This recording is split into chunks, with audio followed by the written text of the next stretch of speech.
What's up, guys? My name is Forrest White, and today I want to tell you about a new toy that I had bought.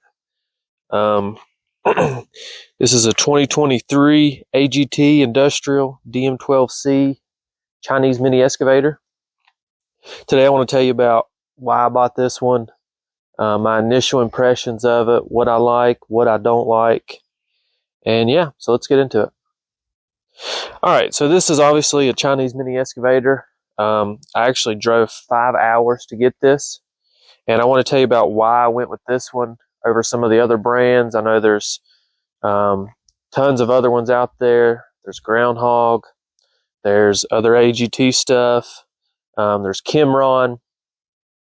So pretty much the reason I went with this one's completely price for the features that I got. So Groundhogs, they're a little bit more expensive, but you get a little bit of a warranty with them. You have a little bit of dealer support. I'm cheap. I am super cheap, so pretty much I always go with whatever's the cheapest. Sometimes that bites me in the butt, sometimes it doesn't. So we went and picked this one up, drove 5 hours to get it. I did purchase it from an auction.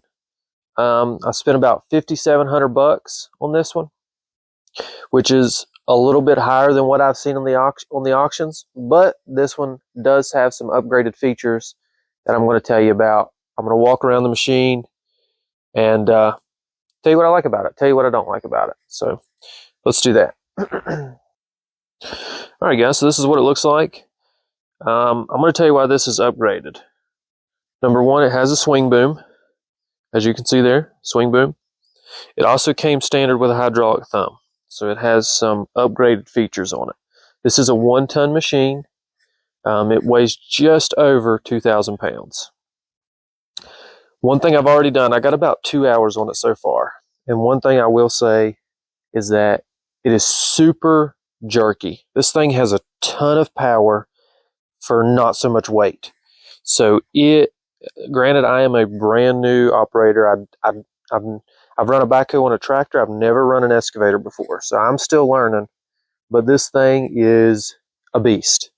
I dug a little bit on a stump, and it was ripping roots right and left. So it's got the power. I just have to figure out how to smooth things out a little bit, and I have to get some kind of counterweight on the back because every time I turned around, it was trying to throw me off. So part of that's operator error. Part of that, I need some counterweight. All right, on the controls. These are the controls here. So this is for your blade, dropping your blade up and down. It does have a blade. It's on the back, sorry. It does have a blade on it. This drops your blade up and down. This is your, your boom and your bucket controls here. This is your moving forward and backward. And this is the first thing that I cannot stand about this excavator. So these controls here and in your blade control, if you can see how loose this is, super loose. These are tighter, and the reason that is underneath on your valve body, these are put in with a bolt and a nut, so they're super tight. These are put in with a pin and a little clamp run through. So they're loose, they're super loose. I don't know if I can swap these out with a bolt and a nut and make them tighter. They also need to be taller because these are your pushing forward and backward. This will make the machine go forward and backward, and they're just a pain. I don't like them. This button here is for your swing boom. So when it turns it on and off, when you turn it on and you push this lever right and left, the boom will swing instead of the entire machine. And you can also turn it on and off. There's a light switch here. This here, obviously, is your key. This has come loose a bunch. So, with the Chinese mini excavator, quality is not top of the line. There's some things you have to do once you get it. We also have a battery meter here and an hour meter, which it has like 2 hours on it or something. Throttle control here. So I'm a little confused by this. So obviously the machine did not come with a manual. But this has temperature readings on it. But for what I read online, it also is, as you can see, obviously it's not 220 degrees right now because the machine has not been running. This is like the level of your hydraulic fluid. So I'm a little torn by that. I don't understand that, why they would put Fahrenheit and Celsius on that when it's just the level. I'm going to go ahead and say right now on this machine, like I said, I've only used a backhoe on a tractor, and these controls threw me off completely. From what I've read, these are ISO controls, and the backhoe, like on a tractor, is SAE controls.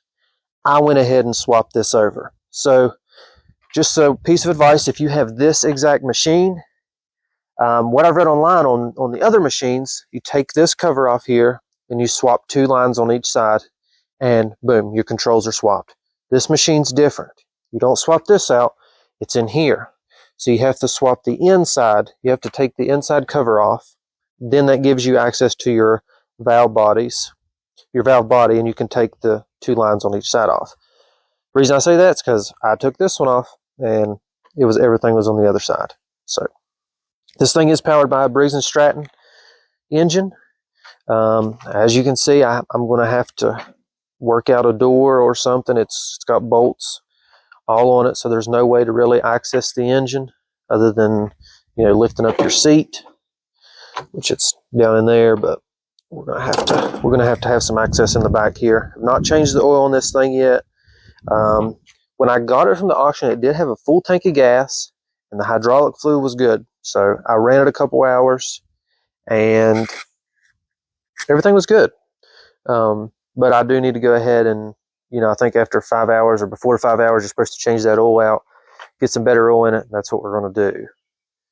Over here you have your choke, and I will say, some people have said that these things are hard to start. Whenever you first get them, not had an issue. As soon as we got this thing from the auction, the guy at the auction told us we could load it ourselves, pulled the choke, cranked it, fired right up, no problem. So I'm going to be honest with you guys. I also have this here. This is your pedal for your hydraulic thumb, and it has a pedal on the other side, but that pedal is fixed, so it doesn't do anything. So yeah, I mean, I'm going to be honest with you guys. This thing is an awesome machine. It has a lot of power, in my opinion. I thought about going with like a bigger machine. Guys, I have researched this. I'm going to go ahead and I have researched a ton on these little machines, watched countless videos, and I didn't know what I wanted to do. I didn't know if I wanted to go to a bigger machine. Obviously, you're talking cost when you go bigger. Or if I just wanted to start out with a smaller machine and then, you know, work it for a couple years and maybe build up enough to go bigger. In the end, I decided to just go with a small machine, as cheap as I could get it, you know, learn it, figure it out, and then work my way up as I go. So, yeah, this is it, guys. I am so pumped to use it more. If you guys want to see more videos of me using this thing and doing little mods to it, I know from what I've heard, they overheat. Some of them overheat, so we got to get the fans. Counterweight's the big one. This thing has got to have some kind of counterweight. It was jerking me like crazy. Part of that's me, as I said before, but man, it is a sweet little unit. If you guys are thinking about getting one, or if you have any questions, you can comment below. Like I said, it's got the swing boom. So these are the upgraded features: swing boom, the hydraulic thumb. Those come standard on this unit. I know this unit is available right now on AGT's website. I think it's running like $68.99. So it's a sweet little unit. Another gripe I have about it is that, you know, they've talked about it with most of them, extremely slow. I mean, this thing it crawls. You can walk faster than this thing actually moves. But, you know, it is what it is. It's a great unit. I plan on using it a lot. It did come with a little tools box, as most of them do. If you guys have watched any videos, you know they come with a tools box. Has basic things in it for your machine. But I think I'm going to wrap it up right here. If you guys have any questions, concerns, comments, I am an open book, so I'd be happy to answer any questions you have. But yeah, this is a sweet machine. All right. Thanks so much for watching. I appreciate it, and I'll catch you on the next video.